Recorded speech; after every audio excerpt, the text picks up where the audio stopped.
যেই বলবে লা ইলাহা ইল্লাল্লাহ, ও আমার ভাই, তার জন্য আমার হৃদয়ে দরদ, মায়ামাখা দরদ, ভালোবাসা আছে না নাই? তাওহীদ, এই মুসলিম উম্মার ঐক্যের ভিত্তি তাওহীদ। পেকুয়ার ভাইরা মনে রাখেন, মেসেজগুলো মনে রাখেন। মুসলিম উম্মার ইউনিটি, ঐক্য, এটার ভিত্তি হচ্ছে তাওহীদ। যেই পড়বে লা ইলাহা ইল্লাল্লাহ, সে আমার কি?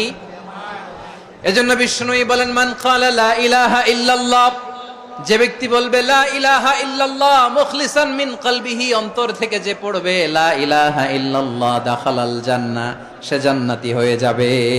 সুবহানাল্লাহ বলেন। যেই পড়বে লা ইলাহা ইল্লাল্লাহ, সে কই যাবে? জান্নাতি হয়ে যাবে। তো এখন আমার সব ভাই যারাই লা ইলাহা পড়ছে জান্নাতে যাক, চাই কি চাই না? নাকি আপনি শুধু একাই জান্নাতে যেতে চান? একাই যেতে চান?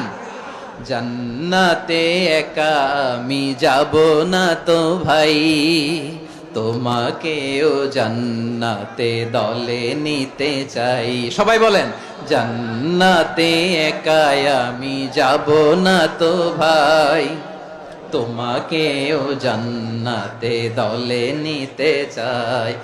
আমাদের জান্নাতের দল ভারী হোক, আমরা চাই কি চাই না? যেই বলবে লা ইলাহা